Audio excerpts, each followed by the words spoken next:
So, as a geomancer, as a diviner or a geomancer, you need to be versatile and wide because the more you keep updating yourself, the more you understand, the more you keep updating yourself with the world, the more you keep understanding what geomancy. Aha. So let's talk about how you can use geomancy to determine someone blood pressures. How to use geomancy to determine what blood pressures. Because sometimes there are some significant things that appear on the geomancy chart that gives some indications about what our health. And if our health is not taken care of, it's as if whatever you are looking up to is like as if you are wasting your time. You understand? So basically, I want to talk about how you can use what geometry to determine your what blood pressures. But this is not a replacement of what normal medical something. But there are cases whereby you are being confused. You are being confused of maybe for one thing or the other that you still want to extra check. So this is not a replacement of medical guidelines or medical advice. So, but should in case you are being confused or you need a double check, a confirmation. So that is one of the purpose or the useness of this one particular video. Now, before I talked about uh, how to use geomancy to do that, let me first of all say something here. You see, in the medical lines, there are a lot of experience has been shown that there are some people that they will go for medical checkup, especially to check up their BP. Maybe they don't have the opportunity to meet the right doctors. Maybe they meet one auxiliary nurse, or those nurse that maybe they are still learning or they are not yet certified to be a doctor, but at least they are still, you understand now. It happens a lot in Africans, especially in Nigeria, where we have nurses who are not yet well trained, but maybe because doctors are not around, they will attend to some people.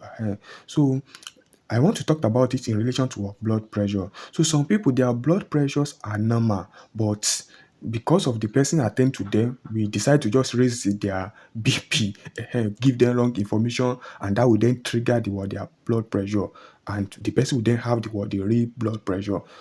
Initially, the person don't have blood pressure, but so because they don't know how to read all those figures, all those scan results, things that comes out. Maybe you as a person, a patient having issue, maybe they have given you a scan result or they give you the result of your blood pressure. You're now showing auxiliary nurse or showing all those unprofessional people what you show them. They then interpret something else for you. You begin to have another problem entirely. So now let me give you an example.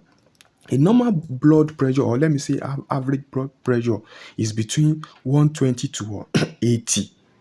The upper, they usually write 120/180 or thereabout. That is an average blood pressure. That doesn't mean that if your own, that doesn't mean that everyone's blood pressure will be 180, 120 and 180. It doesn't mean so. Some people can be 121, 122. Some people can be 122 over maybe 85 or something. So, but you are forcing that it must be this or that. You are only complicating issues. So there are cases when you need to be more concerned. So let's get ourselves educated. Let's get ourselves educated. Normal blood pressure is usually within this range. But that doesn't mean that it must always be this. Your own can be 125, can be 120 something, can be something something. So how do you know when it has becomes beyond normal, or when you should be more concerned, or when you should see a doctor directly? That is part of the things I want to explain in this video. So when you have done your test and it shows this, it is still normal. If it is 125, it is still normal. If it is 122, it is still normal. If it is 127, it is still normal, and so on and so forth. But immediately it goes beyond that. It crosses from 120 to 135. Your blood pressure is still normal. No matter what, it's still normal. It's still okay. You don't need to be panic. You don't need to be this or that. It's still normal. That is for under this. It's still under this. Why this one on the other hand, this 80, if it is still within 85, 82, 80 something, 80, 83, 84, 85, it is still normal. You understand? But if it is still within that range, it is still normal. But immediately it is above 90. That is when you should be more concerned. There are two normal figures that usually show 120, a particular number here, and another number here. That is usually show two numbers.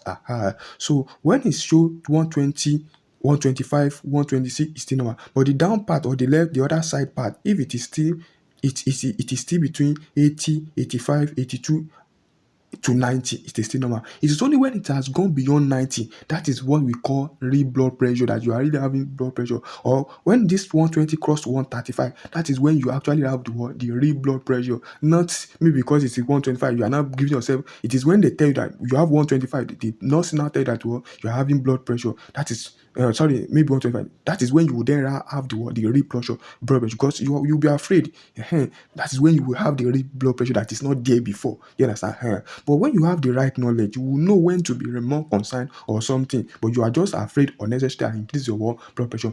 To cut this part off, the most important I just said is blood pressure is the average, the normal or the usual, the normal and the usual blood pressure. It ranges between 120 to 120 and 180, the way they normally write it. But when it is, if it is above 120, that doesn't mean you have blood pressure. It's only when it is above 135, that is when you should be more concerned that you have blood pressure. Because there are some people, they have used medication, they have used herb, they have used this, they have used that, they keep on saying that they have blood pressure. So they will not be thinking maybe the medication, the medicine, the tablet they are using is not working, or they keep on thinking the herb they are using is not working. Whether it is working, the person they are meeting with that is telling them is the one giving them wrong information. That is why I'm taking my time to explain this. So when it is 120 to 135, it's still whatever, it is still normal. If it is between 80 to 90, it is still normal and still okay. But immediately it is above 135, it is problematic. You need to see your doctor immediately. And again is that it could also be below this 120, and it could also be, this one can also be below 80. If it is below 120 and it is not below 105, it's still okay. From 105 to 120 is still okay. From 120, that is, sometimes it can be minus, it can be plus. If this under this side on this left side is 120, because usually left and right they will write it 120 and it, that is the usual one. So if this one is minus, that is, it's less than 120, you are still okay. In as much as it is not far lesser than 105. And this one too, that this 80 part can also be what? Okay, it can also be minus. If it is less than 70, that means there's a problem. If it is less than 70, it means there is a problem. And if it is above 90, there's a problem. This 120, once it is more than 135, there's a problem. Once it's below 105, there's a problem. But if you are still within this category, this something, don't give yourself high blood pressure. So that is what I want to explain in this segment. Now I want to explain how you can use geomancy to determine what, to know your blood pressure. This doesn't mean that you should be using geomancy, or you can also use, and this is just like a validation, or sometimes, you understand, but this is not a replacement. So how do you use geomancy? Now, to use geomancy to determine, to know your health blood pressure level, you will cast the chart for that your question must be for that purpose. The question must be for that purpose. And it's not a question you ask on behalf of somebody who is still alive and okay.